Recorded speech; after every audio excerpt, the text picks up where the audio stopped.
नमस्ते दोस्तों, स्वागत है आपका हमारे चैनल पर। आज हम बात करेंगे उन 3 बड़ी सरकारी योजनाओं की जो हर गरीब के लिए सपने जैसी हैं। प्रधानमंत्री आवास योजना, शौचालय योजना और बुजुर्ग विधवा दिव्यांग पेंशन। कागज़ों में तो ये योजनाएं चमक रही हैं, लेकिन गांव की सच्चाई कुछ और ही बयां करती है। तो चलिए, बिना देर किए सीधे गांव की उस हकीकत में चलते हैं जो बहुत से लोग महसूस कर रहे हैं। सबसे पहले बात प्रधानमंत्री आवास योजना की। इस योजना का सपना था कि 2022 तक हर गरीब के सिर पर पक्की छत हो। अब 2026 आ गया, लेकिन कई गांव में आज भी लोग झोपड़ी में रह रहे हैं। कुछ लोगों को तो पहली किश्त मिली, दीवारें खड़ी हो गईं, लेकिन दूसरी तीसरी किश्त का कोई पता नहीं। बरसात आती है तो वही अधूरी दीवारें पानी सोख लेती हैं। और सबसे दुख वाली बात, जिनके पास पहले से पक्का मकान है उनके नाम लिस्ट में आ गए, जिनके पास सचमुच कुछ नहीं है उनका नाम तक नहीं है। ग्रामीण बताते हैं कि नाम जुड़वाने के लिए 1000-2000 रुपए मांग लिए जाते हैं। जो दे देता है उसका काम हो जाता है, जो नहीं दे पाता वो सालों इंतजार करता रहता है।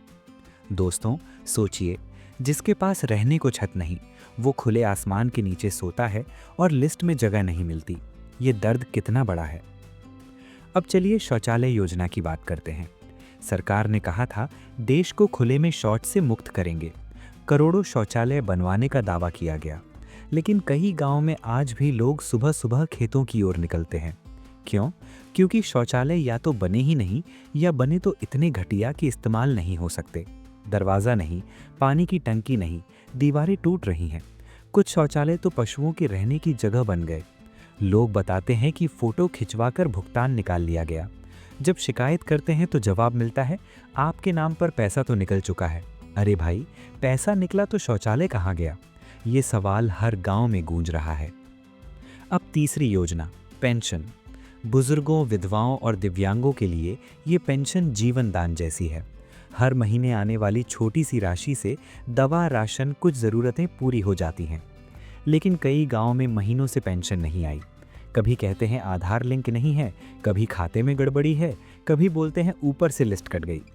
और हैरानी की बात, जिनकी उम्र कम है या जिनकी आर्थिक हालत अच्छी है उन्हें पेंशन मिल रही है। जो सचमुच ज़रूरतमंद हैं वो बैंक के चक्कर काटते रहते हैं। कई लोग तो कहते हैं कि नाम बनाए रखने के लिए भी हर साल कुछ चढ़ावा देना पड़ता है। दोस्तों, अगर इन तीनों योजनाओं को एक साथ देखें तो एक ही पैटर्न दिखता है। कागजों में सब पूरा, रिपोर्ट में सब सही, लेकिन जमीन पर गरीब आज भी वंचित है। पंचायत स्तर पर लिस्ट बनती है। सचिव, सहायक, सरपंच, इनकी भूमिका सबसे बड़ी होती है। आरोप लगते हैं कि मिलीभगत से अपात्र लोगों को फायदा पहुंचाया जाता है और पात्र लोगों को बाहर रखा जाता है। शिकायत करो तो पंचायत वाले ब्लॉक भेज देते हैं, ब्लॉक वाले पंचायत। इस चक्कर में गरीब थक जाता है। और सबसे बुरी बात, जो शिकायत करता है उसे डराया जाता है कि अगली बार उसका नाम किसी योजना में नहीं आएगा। इसलिए ज़्यादातर लोग चुप रहते हैं। लेकिन सवाल ये है कि क्या ये योजनाएं सिर्फ आंकड़े भरने के लिए हैं, या सचमुच आखिरी छोर के इंसान तक पहुंचनी चाहिए? योजनाएं बहुत अच्छी हैं, इसमें कोई शक नहीं। समस्या है निगरानी की कमी और स्थानीय स्तर पर भ्रष्टाचार। अगर सरकार सचमुच चाहती है कि गरीब को फायदा हो तो कुछ आसान कदम उठाए जा सकते हैं। हर गांव में लाभार्थियों के लिस्ट पंचायत और स्कूल की दीवार पर चिपकाई जाए। शिकायत करने वालों को सुरक्षा और भरोसा दिया जाए। जांच हो तो ईमानदारी से हो और दोषियों पर सख्त कार्रवाई हो। गांव के लोग खुद जागरूक बने, सवाल पूछें, आरटीआई लगाएं। दोस्तों, ये सिर्फ एक गांव या एक राज्य की बात नहीं है। देश के कोने कोने से ऐसी ही आवाज़ें आ रही हैं। गरीब उम्मीद लगाए बैठा है कि शायद इस बार उसका नंबर आए, लेकिन जब सालों इंतजार के बाद भी कुछ नहीं बदलता तो भरोसा टूटने लगता है।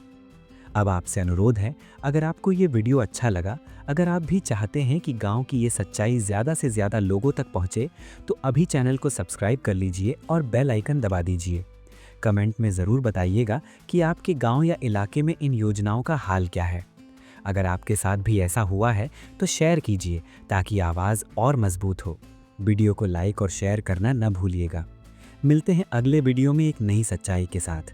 तब तक अपना ख्याल रखिए और गरीब की आवाज़ बनते रहिए।